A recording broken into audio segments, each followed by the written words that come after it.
Thank you very much. If leadership is anything to me, it's about figuring out what you were brought on this earth to do and just doing it.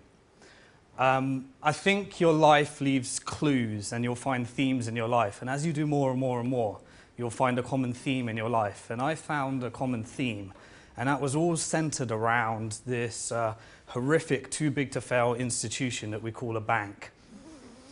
And for me, I guess it all started 12 years ago. There was nothing that I wanted more than to work in an investment bank. Unfortunately, I got rejected from them all. And after getting rejected from them all, I then decided that I needed to go and study this science they call economics. And after 3 years of studying things that I knew weren't true, I got rejected from the banks all over again. And after getting rejected from them, I then spent another year doing a master's in economics. And after doing my master's, I mathematically proved what I knew wasn't true in economics. And I got another load of rejections from the banks again. So after a couple of hundred rejections from a bank, I decided to change my approach, and I knocked on the door and got a job as a tea boy from a company called TD Waterhouse, a stockbroking house. And after being the best stockbroker I could possibly be, I managed to get myself a job in the trading floor at a bank, at an investment bank. I got there eventually. And after working on the trading floor, I then met my wife, who was a banker, who I met in a bank outside Bank Station near the Bank of England. And after that, I worked as an investment banker, and about 6 years ago, I decided that I learned a few things about banking that I just didn't like. And so I decided to quit my job on that day, and I went around all the different universities across the world, presented at a couple of hundred of them, on things that I found out about banking that I thought were going to really, really screw the world over.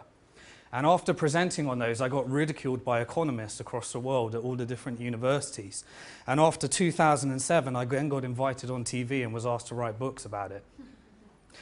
And so this whole theme, there's some things that I'd like to do today. What I'd like to do is discuss with you about why we need to change the rules of banking. I'd also like to share with you what will happen if we don't change the rules of banking. And finally, I'd like to tell you how we can change the rules of banking and why that might be important to you. So here's 3 things that I learned and that I started presenting around the world and wrote a book on, and that there's 3 things which really caused trouble for me. The first thing is that you may not know this, but when you deposit your money with the bank actually becomes the legal owner of your money. It's not your money. The second thing that happens with a bank that most people don't tell you, and economists won't tell you either, and is that once the bank becomes the legal owner of your money, they can spend your money as they wish. And what they tend to do is spend it on things which are socially harmful. They tend to spend it on things like creating derivatives and products which add no value in the world whatsoever. They tend to spend it on things like getting people to buy more shoes on credit cards. They tend to spend it on things like pushing up property prices beyond control. The third thing that no one ever tells you, and the whole of economics never told me as well, is that banks actually create money.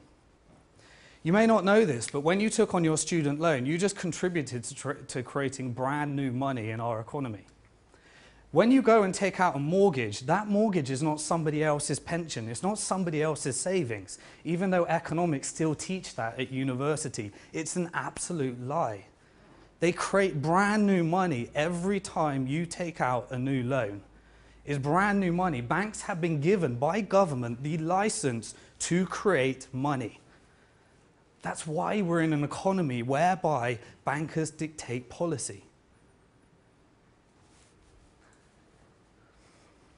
So the way that money is actually created is that whenever I was taught at economics that the Bank of England creates money, and we're still led to believe that there's this printing press and it's recklessly printing like crazy right now. It's a complete lie. 3% of money is created by the Bank of England. 97% of every single penny in our economy has been created by a private bank. And here's the thing, it was all created as debt. So when you take out a credit card, you are creating brand new money. When you buy and sign a mortgage, the bank did not have that money. They created brand new money. And when you invest in derivatives, or you hear about things like Goldman Sachs ruling the world, yes, they do rule the world because they and the other banks create 97% of every single penny that's in existence. Now, why is that important? The reason that's important is because money is debt. And when money is debt, we have two rules that govern our economy. The first rule is that in order to have more money and to create this growth engine, this illusion of growth, we have to have more debt. If we want less debt, then we have to have less money. And that's the rules that we're playing right now, which is why the collective intelligence of economists, central bankers, and politicians can't figure out whether they want people to take on more debt or they want a recession. Because that's the only choice when we allow banks to create money as debt. So how much money have they actually created? Well, the UK banking sector has created £2 trillion. How much is £1 trillion? None of us can comprehend how much £1 trillion is. We talk about it over pizza nowadays, £1 billion, £1 trillion, bank bailouts. Well, let's actually conceptualize this in something that we can all understand. If I asked you, let's convert those pounds into seconds. If I asked you, how long do you think 1 million seconds is in time? If we go back from today, 1 million seconds, how long ago do you think that would be?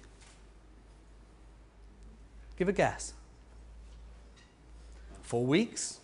2 days? 5 hours?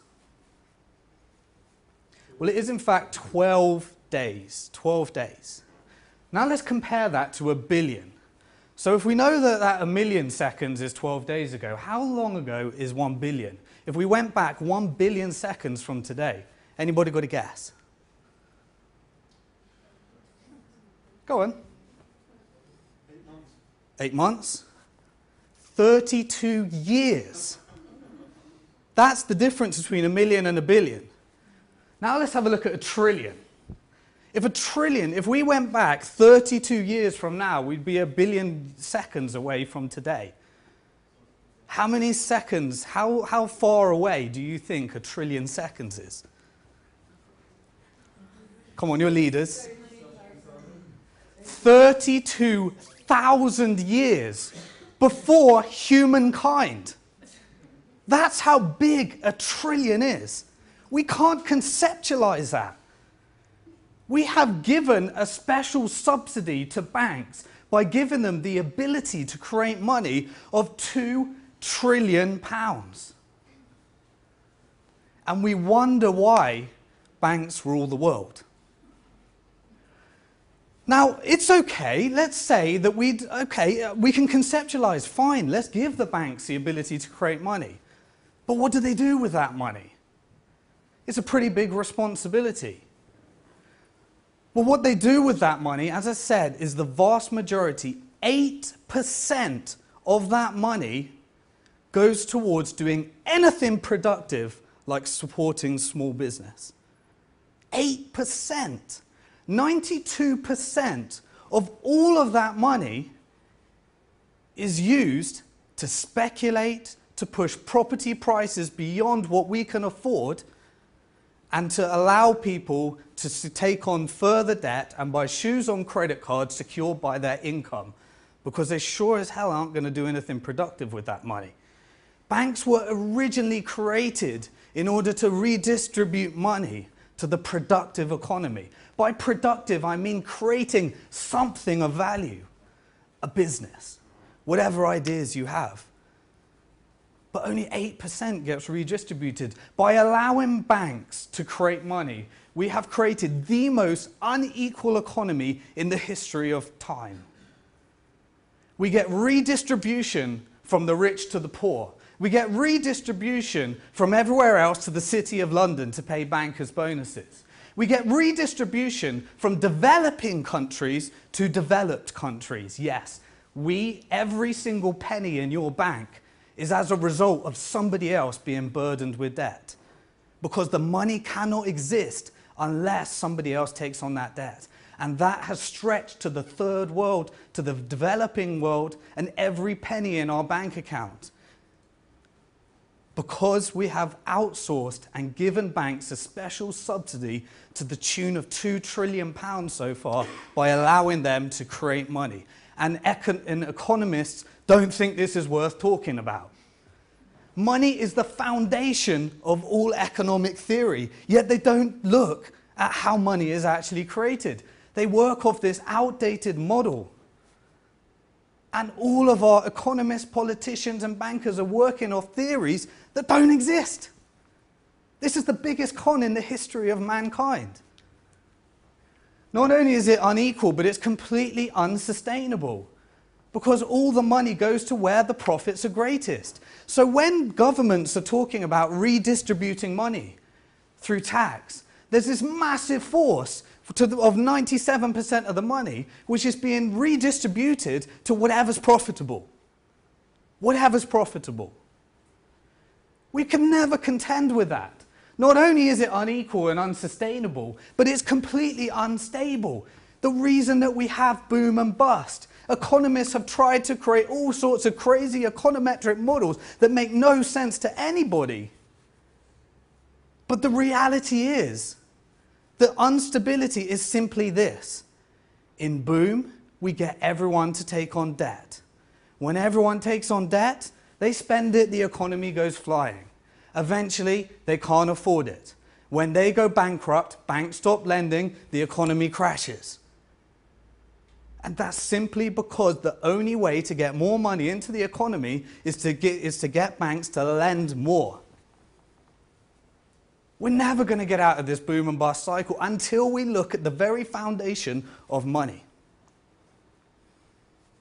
So what's actually going to happen right now? I can tell you exactly what's going to happen. I put it on YouTube a long time ago, and I started presenting around the world talking about it. The very first thing is, because money is debt, eventually people cannot afford to get that debt. If we want to grow our economy, we have to take on more debt. Eventually, when we cannot afford to grow in that debt, we end up in the scenario where the money doesn't exist. So therefore, the economy crashes, the banking system collapses. That's the first result. And a banking system collapsing, by the way, means 97% of every penny in existence will disappear. Do you think we can let those not be bailed out? We have to bail them out because they are creating our money. So therefore, because the government will never allow the banking system to go bankrupt, the only thing is the second outcome, which means the government need to take on all that debt, bail them out, and eventually they take on the debt. Why? Because money is debt. It's got to come from someone's debt. So there's no coincidence that the government, their debt has exponentially increased. They think this is an accident because there was a war to spend, there was a pension crisis, there was every crisis, there was a poverty crisis. It's because they need to keep the engine moving, because they've outsourced the ability to create money to the private banking sector. So the next thing is we end up with credit rating downgrades and countries like Greece going bankrupt, and Spain and Italy and Portugal and Ireland and UK next, and France. Why? Because they're all taking on the debt, they can't afford to repay the debt, therefore the credit ratings get downgraded, they can't borrow the money anymore. So what's the next thing when the government are completely insolvent, like we're seeing in Greece right now? You just have to tax you. Because there's only two ways of getting that money that they need in order to bail out the banks, because they've outsourced the ability to create money. And the first is they borrow it. If the country can't borrow it anymore, they need to get it from tax. So taxes will just increase and increase and increase and increase until eventually we end up in the scenario where we either have 100% tax and communism, or whatever you want to call it, or we have to find another way to get that money. And what's going to happen when your tax goes up and up and up? Eventually is going to be riots, which is what happens next. This is guaranteed into the system. It's guaranteed until we question money. So what happens next? Then the central banks come in and they take on the debt. Now, when they talk about a bailout, it's not a bailout, they're lending money. It's debt. It's ways of creating debt to keep the engine moving. But what happens when the central bank comes along and you have more organizations like the IMF and the World Bank? Essentially, it's the ultimate question of democratic power.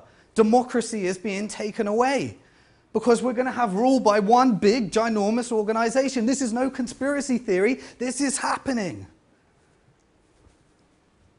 Or we simply change the rules. So what we've been doing for a very long time, for the last 5 years, 6 years ago when I gave up my job at an investment bank, my wish is that money is no longer created to extract value. Money is created to create value. And there's very simple ways of doing that. We've been talking about them for a very long time. The way that we've been doing that is as soon as I found out about the rules, we went on a roadshow, presented across 200 universities. I created a company that became one of the world's leading companies for training students who want to work in investment banking. We had 10,000 graduates of that program. At least one of them works in every major financial institution worldwide. And the way we did that is we taught them all the rules that they know, so that then when they're going into the financial institution, at least there's someone in that bank that knows how the money's being created, because none of the bankers know about it. I then worked with a not-for-profit. We drafted legislation in order to transition from an economy where banks create money. Worked with a non-profit organization called Positive Money, went on TV, did everything I could just to spread this message, the message about what governments need to do in order to get their way out. Wrote a couple of books on the subject. And then finally, what we're working on right now is we just decided, well, let's use business to make a difference. If the banking system's not going to put any money into the productive sector, entrepreneurs, businesses, then we created our own alternative non-bank, which we've been working on for the last 2 years, have a fantastic team to do that. And that was all about using online platforms in order to get more money for entrepreneurs and businesses outside of venture capitalists, outside of the banking system. But still, we need the government to make the ultimate change. My belief is that if we don't look at the way that money is actually created, then we are guaranteed unsustainability, inequality, and instability, the opposite of stability. Unstable, thank you. When we question money and when we look at money, and we're guaranteed to question it because this system ain't going to work, we can move to a place of equality, we can move to a place of stability, and we can move to a place of sustainability. Everything that we've created is a human creation. It's not a natural disaster. We can change this. We just need to accept that we need to look at it. My belief is also that TED was created to share ideas. I think this is an idea worth sharing, and I'd like any support that anyone could give in order to spread that. Thank you.